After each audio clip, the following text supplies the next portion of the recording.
to Drama Tata Channel, favorite drama review. Kali ini kita akan review Drajin Unclouded Soul. Review episode 1 sampai episode 40. Untuk full episode dapat dilihat di iQIYI. Please like and subscribe.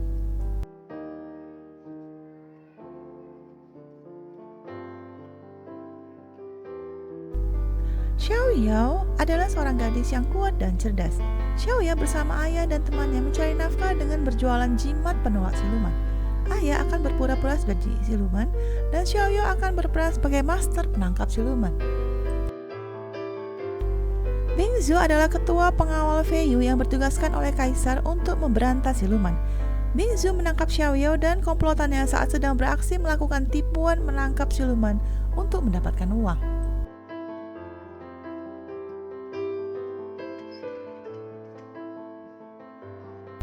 Bingzu mengeluarkan pendeteksi siluman dan bereaksi pada Xiaoyao. Ayah mengatakan Xiaoyao adalah anaknya dan bukan siluman.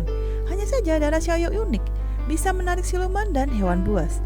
Bingzu menyayat tangan Xiaoyao untuk mengeluarkan darah Xiaoyao dan membuat formasi penangkap siluman.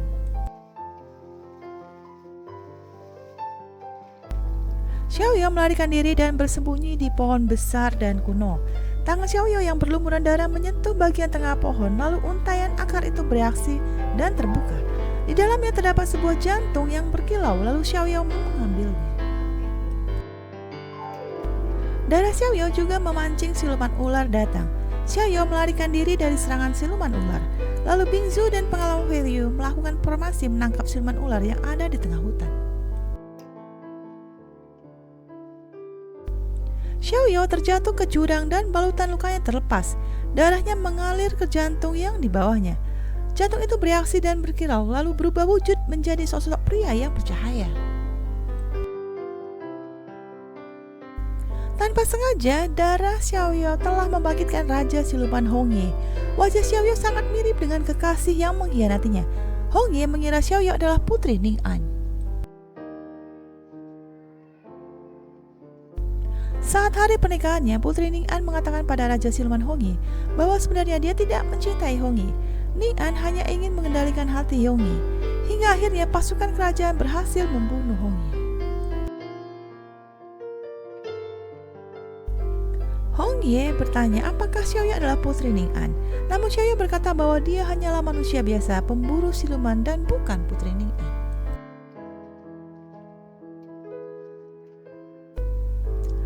Hongye bertanya apakah yang terjadi setelah dia mati. Lalu Mu yang saat itu berwujud sebagai siluman kucing melihat Putri Ning An menangis dan bunuh diri. Sementara jantung Hongye dibawa oleh Mu agar dapat berinkarnasi kembali. Xiaoyao melarikan diri lalu dia ditangkap oleh siluman Heiwu. Saat Xiaoyao dicekik dan hampir mati, lalu Hongye datang menyelamatkannya. Heiwu ingin mengambil alih lembah Wanyeo dan menguasai semua siluman. Heiwu terkejut saat melihat Raja Siluman Hongye telah bangkit.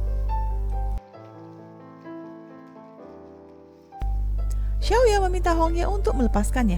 Apabila tidak, maka Xiaoyao akan membalasnya. Mendengar itu, Hongye sangat marah dan menarik Xiaoyao.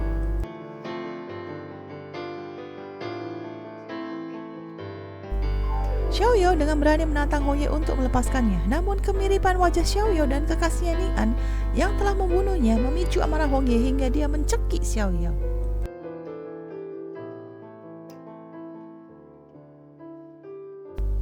Hongye memerintahkan Xiaoyao untuk mempelajari ilmu siluman. Walaupun Xiaoyao bersikeras bahwa dia adalah manusia biasa dan bukan siluman, Bingzu dan pasukan Feiyu berhasil masuk ke lembah Wanyeo untuk menangkap siluman. Hongye dan Bingzu bertarung, namun kultivasi Hongye belum sempurna membuat kekuatannya melemah. Xiaoyao meminta Bingzu menghentikan serangannya karena tidak semua siluman itu jahat. Ada siluman yang baik seperti Hongye. Saat Bingzu mengajak Xiaoyao kembali ke dunia manusia, Hongye berkata bahwa Xiaoyao mempunyai aura siluman dan harus tetap tinggal di lembah Wanyeo.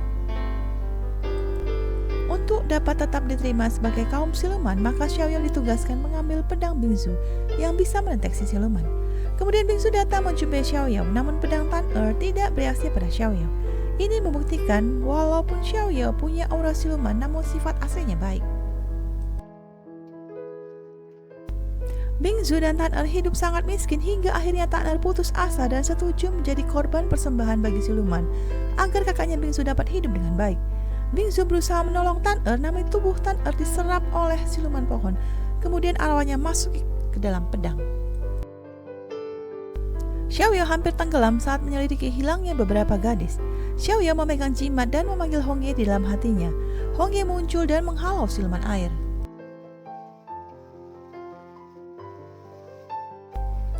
Saat Xiaoyao kehabisan nafas dan hampir tidak sadarkan diri, dia melihat Hongye menciumnya dan memberikan nafas buatan padanya. Lalu Hongye mendorong Xiaoyao ke permukaan air dan pergi. Namun saat Xiaoyao ciuman, dia tidak melihat Hongye. Bingzu lah yang telah menyelamatkannya dari air. Lalu Xiaoyao bertanya apakah tadi Bingzu menciumnya di dalam air. Mendengar pertanyaan itu, Bingzu menjawab tidak dan dia menjadi salah tingkah. Saat Xiaoyao mandi, dia memanggil Hongye dengan jimatnya. Hongye terkejut melihat Xiaoyao dalam keadaan berendam, hingga Hongye memalingkan wajah dan pergi. Namun Xiaoyao mengira jimatnya tidak bekerja di dalam air dan berkali-kali memanggil Hongye. Hongye berkali-kali melihat Xiaoyao namun langsung pergi. Xiaoyao pergi ke hutan kabut dan hampir terhipnotis oleh halusinasi. Hongye mengatakan mencintainya dan peduli padanya.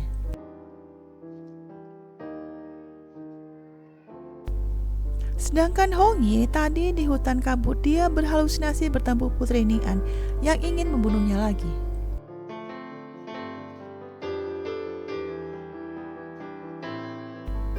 Bingzu menemukan Xiaoyao bersama Hongye. Bingzu meminta Xiaoyao ikut dengannya kembali ke alam manusia, hingga Hongye pergi karena tidak ingin membahayakan Xiaoyao dalam pertempuran. Hongye datang ke dunia manusia untuk belajar memasak mie kesukaan Xiaoyao. Walaupun memasak bukan hal yang mudah, namun Hongye tetap berusaha berulang kali. Hongye memberikan kejutan pada hari ulang tahun Xiaoyao dengan membawanya ke restoran di mana Hongye akan memasak mie kesukaan Xiaoyao.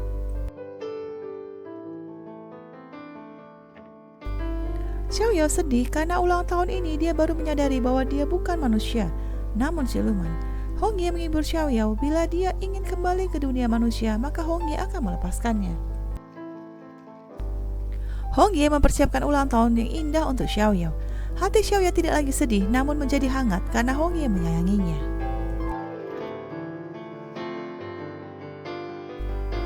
Peri Agung Suimeng mengajak Hongye bekerja sama menguasai dunia dan memerintahkan Hongye untuk membunuh Xiaoyao. Namun Hongye mengerahkan seluruh kekuatannya untuk membunuh Peri Agung Suimeng. Pertarungan itu membuat tubuh Hongye kehilangan kekuatan hingga Xiaoyao meminta Bingzu dan Hongye berdamai sementara waktu dan menunda pertarungan di antara mereka berdua.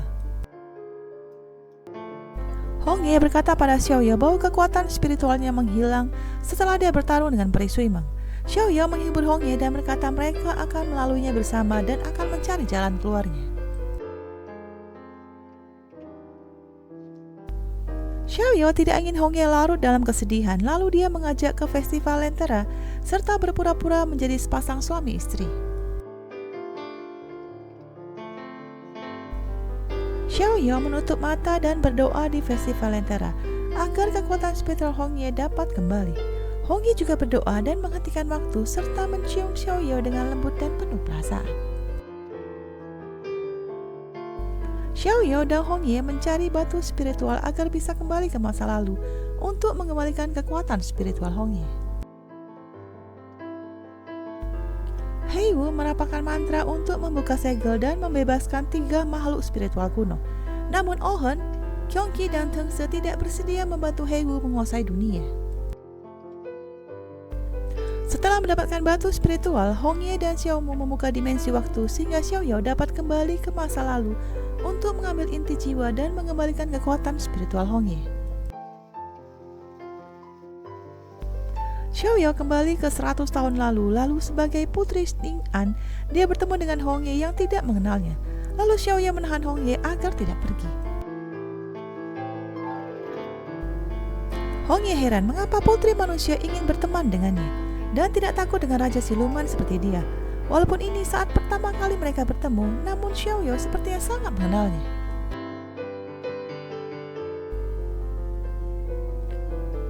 Saat hari pernikahan Putri Nian dan Raja Siluman Hongye, Raja memasang mantra pada Putri Nian agar pasukannya dapat menangkap dan membunuh Raja Siluman Hongye. Hongye tewas dan melepaskan inti jiwanya. Xiaoya membawa inti jiwa Hongye dan kembali ke masa sekarang. Lalu Xiaoya mengembalikan inti jiwa dan kekuatan spiritual Hongye pulih kembali. Ohon, Gyeonggi dan Tengse mendatangi Hongye untuk menyelesaikan pertarungan 10.000 tahun yang lalu. Namun mereka bertiga terkejut saat tiba-tiba melihat Xiaoya muncul berteleportasi dari 100 tahun yang lalu. Ohon, Gyeonggi dan Tengse bersikeras mereka mempunyai hubungan erat dengan Xiaoya di masa lalu. Namun Xiaoya mengatakan sejak 100 tahun yang lalu dia sudah menikah dengan Hongye. Xiaoya menikah dengan Hongye disaksikan oleh semua siluman di lembah Wanye.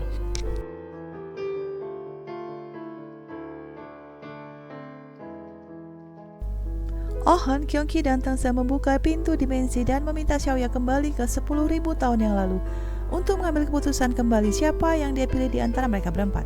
Xiaoya bertemu dengan Hongye yang saat itu adalah manusia.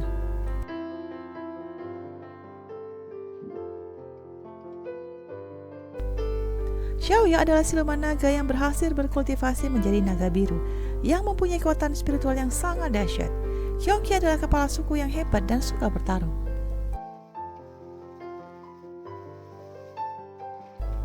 Sebagai siluman naga biru yang menjaga ketentraman, Xiaoya mendamaikan pertarungan antara Ohon dan Gyeonggi.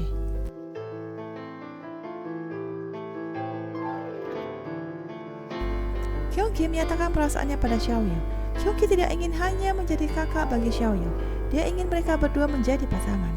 Namun Xiaoya menolaknya, lalu Tengse datang dan menjemput Xiaoya pergi.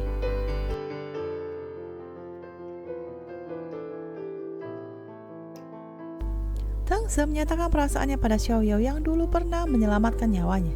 Xiaoya mengatakan dia tidak ingin menjadi kekasih Tengse. Xiaoya hanya ingin mereka berdua menjadi sahabat.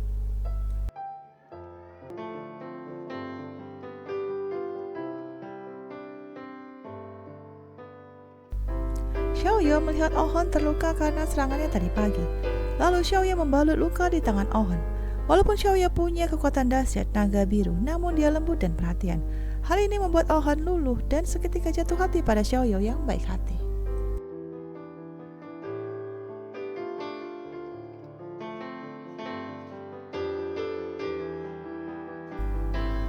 Suku naga menangkap manusia untuk melayani naga biru. Hongye adalah manusia yang paling kuat dan pemberani.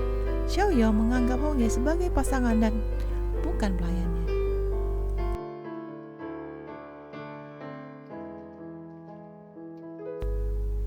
Hongye kembali ke suku manusia dan menemukan ayahnya, yaitu Raja, telah tewas dibunuh oleh suku siluman. Pangeran Hongye diangkat menjadi raja menggantikan ayahnya. Hongye ingin membalas dendam pada suku siluman.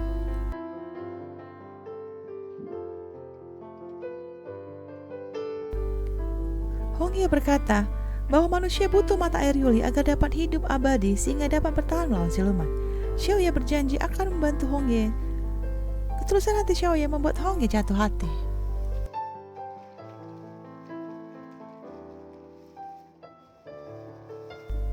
Ohon ingin membantu Hongye karena merasa Hongye tidak layak untuk naga biru. Sementara Tengse meminta Hongye untuk menjauh Xiaoya, namun Hongye tidak bisa melupakan Xiaoya.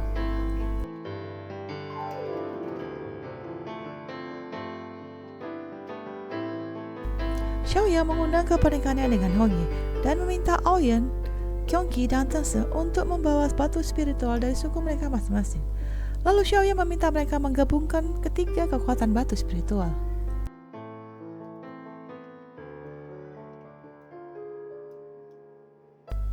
Setelah semua batu spiritual terkumpul, lalu Xiao mengucapkan mantra hingga Ohon, Gyeonggi dan Tengse terbelenggu dan muncullah air mata Yuli. Ternyata Hongye menyamar menjadi Xiaoya untuk mengelabui mereka. Xiaoya datang melihat semua perbuatan Hongye, namun sudah terlambat karena Ohon, Gyeonggi dan Tengse sudah disegel di dalam tanah.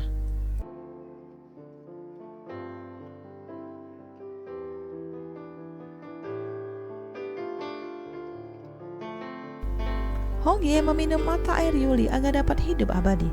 Namun saat Hongye memberikan air mata Yuli pada Xiaoya, ternyata Xiaoya tidak mau mendapatkan kehidupan abadi dengan cara menghancurkan orang lain. Sambil menangis, Xiao Yang menikam hati Hong Ye.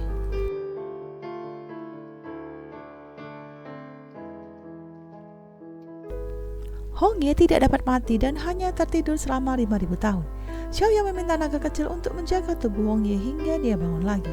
Xiao Yang merasa bersalah atas semua yang terjadi hingga dia memusnahkan dirinya sendiri dan beribu tahun kemudian bereinkarnasi menjadi manusia.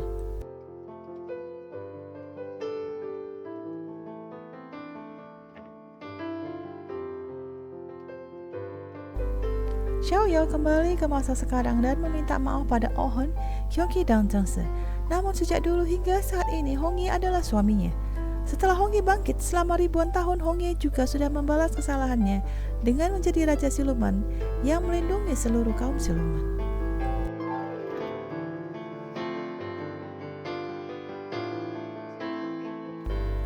Bingzu bertarung dengan Kyung-ki, namun dengan bantuan peri Sui Meng membuat Kyung-ki tewas.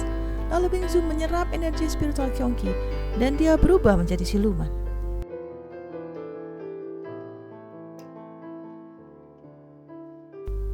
Kemudian Bingzu bertarung dengan Teng-se hingga Teng-se tewas. Lalu Bingzu menyerap energi spiritual Teng-se.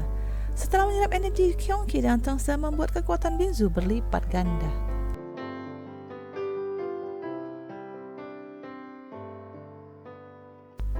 Oh-hun murka saat melihat kekuatan spiritual Kyung-ki dan Teng-se. Ini berarti mereka telah tewas dibunuh. Bingzu mengalahkan Oh-hun dan menyerap energi spiritual Oh-hun setelah dia tewas.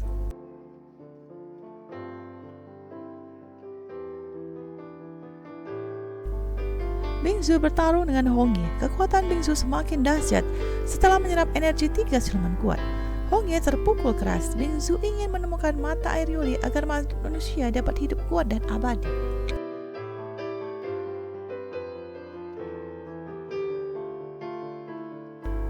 Secara mengejutkan, roh Tan-er hidup kembali dan masuk ke jasad Pian-Pian.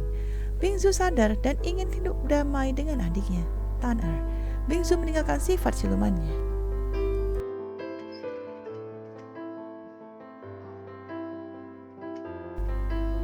Hong Ye dan Xiao Yao berhasil membuka jalan ke mata air Yuli.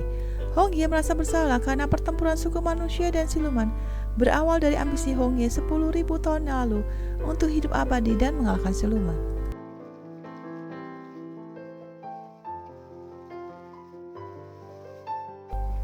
Hong Ye mendorong Xiao Yao keluar dari mata air Yuli, sedangkan Hong Ye menyegel mata air Yuli dan dia tetap berada di dalam mata air Yuli, agar suku manusia dan siluman tidak lagi dapat menemukan mata air Yuli.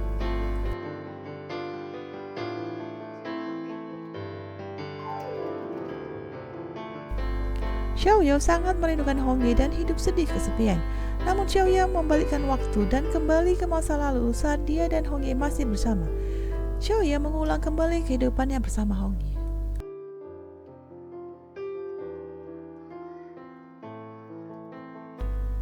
Thanks for watching. Please like and subscribe. Have a nice day. See you later. Sampai jumpa di TV berikutnya di Drama Tata. Bye-bye.